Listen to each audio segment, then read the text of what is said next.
स्योंगयन Woojin के साथ Gyeol को उसके किंडरगार्टन तक छोड़ने आया था।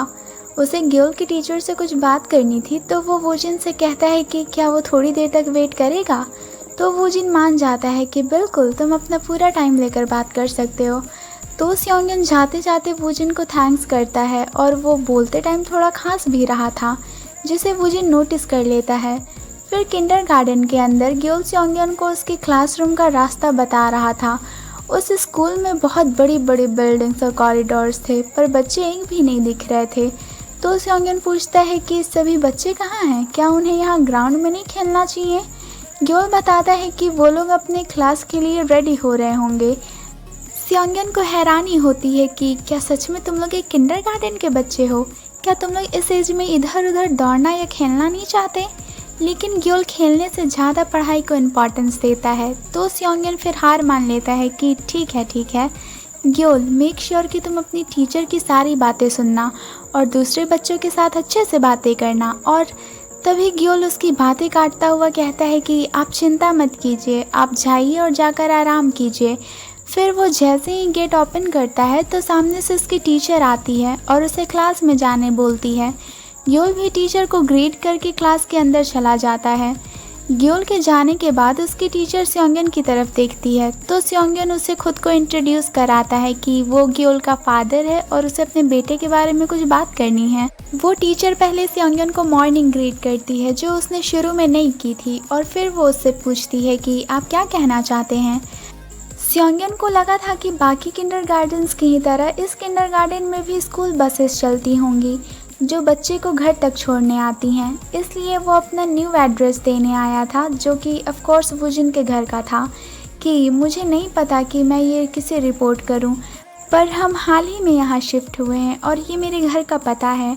अगर आप उसे यहाँ जाने वाली बस पर घर भेज सकते हैं तो। लेकिन वो टीचर बताती है कि वो लोग यहाँ स्कूल बसेस प्रोवाइड नहीं करवाते। स्योंगयन तब कुछ नहीं बोल पाता, क्योंकि उसे तो लगा था कि बाकी जगह की ही तरह यहाँ पर भी बसेस होंगी। लेकिन ये इतना लग्जरियस किंडरगार्टन है कि यहाँ हर बच्चे के पास अपना पर्सनल ड्राइवर है, इसलिए यहाँ स्कूल बसेस नहीं चलती। और वो टीचर ये भी बोलती है कि जहाँ तक मुझे पता है ग्योल के भी पास उसका पर्सनल ड्राइवर है ना। और आई एम सॉरी, लेकिन मैं इस मामले में आपकी कोई मदद नहीं कर सकती। स्योंगयन तब क्लासरूम के अंदर देखता है, जहाँ बिल्कुल ही शांति थी, सारे बच्चे अपनी पढ़ाई पर फोकस्ड थे। ऐसा लग ही नहीं रहा था कि ये एक बच्चे का स्कूल है।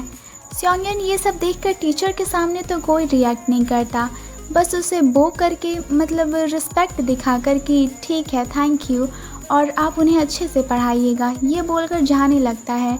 टीचर भी कहती है कि हाँ बिल्कुल, आप भी घर सेफली जाइएगा। लेकिन स्योंगयन वहाँ से बाहर निकलते ही बहुत गुस्से में आ जाता है कि ये सब यहाँ क्या चल रहा है, कोई भी मज़े क्यों नहीं कर रहा है।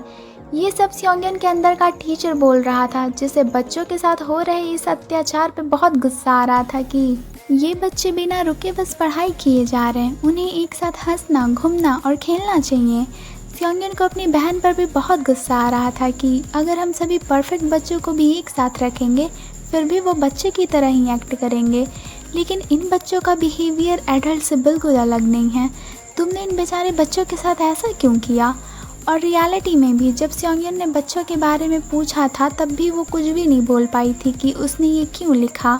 और यहाँ स्योंगयन गुस्सा कर ही रहा था, जब तक ये सब तुम्हारे साथ ना हो तब तक कुछ भी चलेगा। हाँ, वो बहुत परेशान हो गया, क्योंकि वे सभी बच्चे शायद अमीर परिवार से आते हैं, इसलिए उनके पास अपना पर्सनल ड्राइवर है और इसीलिए स्कूल में बसेस नहीं चलती। लेकिन ऐसा लगता है कि चाहे स्योंगयन के पास ड्राइविंग लाइसेंस नहीं है तो इस तरह से ग्योल को किंडरगार्टन ले जाना हार्ड होगा।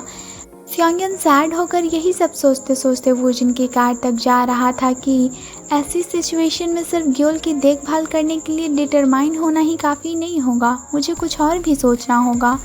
स्योंगयन बहुत ही गहरे विचार में था, उसका अपने आसपास का कोई भी ध्यान नहीं था। तभी वूजिन उसके गालों पर एक बॉटल टैप करता है, जिससे वो झटका खा गया।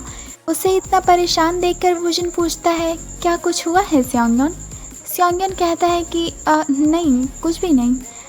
तो वूजिन उसे वो लाई हुई बॉटल देता है कि मैंने तुम्हें पहले खांसते हुए सुना था, शायद कुछ गर्म पीने से राहत मिलेगी।